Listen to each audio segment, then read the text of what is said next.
my name is Lindsey with the Fibre Co, and in this video I'm going to be talking you through how to work moss stitch, also known sometimes as linen stitch, in crochet.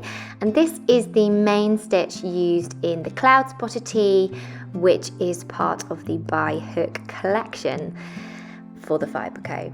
So in your pattern for the Cloudspotter Tee, you will note that there is a different starting chain for each side, but if you're also just looking to work moss stitch generally, then note that you will need a starting chain that is a multiple of 2 plus 2 to turn at the end of the row. So go ahead and work your starting chain and meet me back here when you are ready to start on the first row. And for the first row, we are going to start in the 3rd chain from the hook. I'm going to start with a double crochet, and that's in UK terms. So we're going to insert the hook into the stitch, yarn over and pull up a loop, yarn over and pull through both loops to form the first double crochet. We're then going to chain 1, and we will skip the chain from our starting chain below and make a double crochet in the next chain along. We're going to chain 1 again, skip the next chain from the row below and work a double crochet into the next chain along. And that very simple 2-stitch pattern repeat is what we are going to use to work down the entirety of the starting chain. So again, if you're working along with us and making the Cloudspotter Tee, then follow the pattern for the number of stitches that are required. And I will meet you at the end of row 1 to talk through how we are going to work row 2.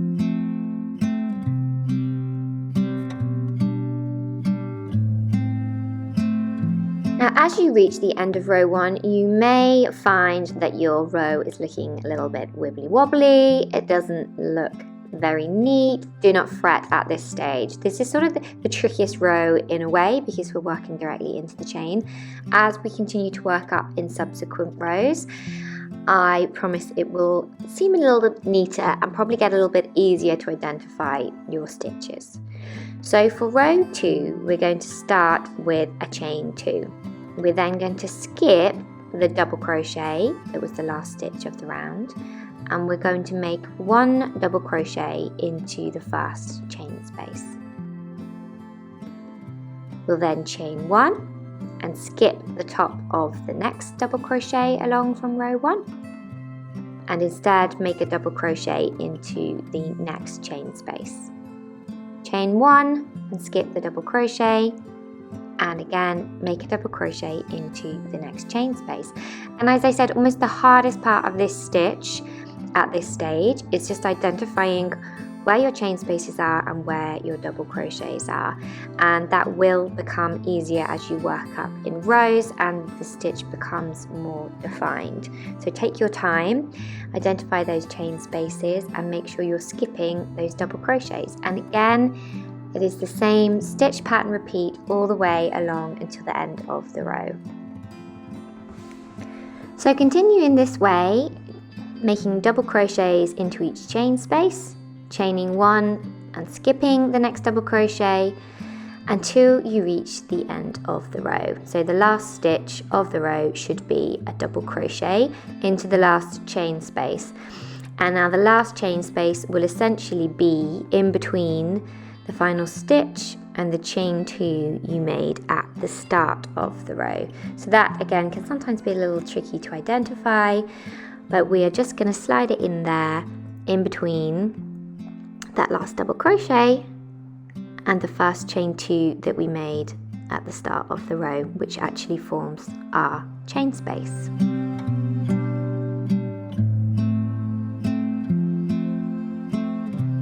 Once you've reached the end of row 2, we're ready to turn our work and start the next row. Here's how my little swatch is looking at this stage. And you'll note in the pattern, if you're following along, that each subsequent row is the same as row 2. So we'll start with a chain 2, we'll skip the first double crochet, and we'll make 1 double crochet in the chain space. then we'll chain 1, skip the next double crochet and make a double crochet in the next chain space, continuing in this way until the end of the row. And the next thing that I will show you is how we are going to colour change and incorporate that into our moss stitch. This is actually quite good when we make the colour change at demonstrating the structure of the stitch. So I will skip ahead now to that part. If you're working the Cloudspotter Tee along with us, you'll note that rows 1 to 8 are worked in the main colour yarn, after which we will work 4 rows in the contrast colour. So we'll colour change at the last stitch of row 8 by leaving the last yarn over unworked and instead yarning over and pulling through with the contrast colour. We're then ready to turn our work and chain 2. And again, we're going to work exactly the same way, we're just using a different colour now. So we've chained 2 and we're going to skip the first double crochet and work 1 double crochet in the chain space. Chain 1 and skip the next double crochet, work a double crochet in the chain space. And what you will see a little bit more clearly where we are now using a colour change is the shape of the stitching and how, because every other stitch is a chain 1, where we are then working the double crochets into the chain space in the row below, it is forming a sort of mini spike down into the bottom. And this is where it gets its moss stitch or linen stitch name. So it looks a little bit like a woven fabric in that respect, where the double crochet stitches are dipping down into the row below. So the only change for this section is the colour, the actual stitch pattern and everything remains exactly the same for the main body until you are told otherwise and we come to the neck shaping. Here's how mine is looking after the 4 rows of contrast colour. And at this stage we are going to colour change in exactly the same way to bring back in the main colour. I do hope you have found this moss stitch tutorial helpful and that it aids you in the making of your Cloudspotter Tee or in any other projects where you might like to incorporate moss stitch as a crochet stitch. Thanks very much for watching along and making along with us today.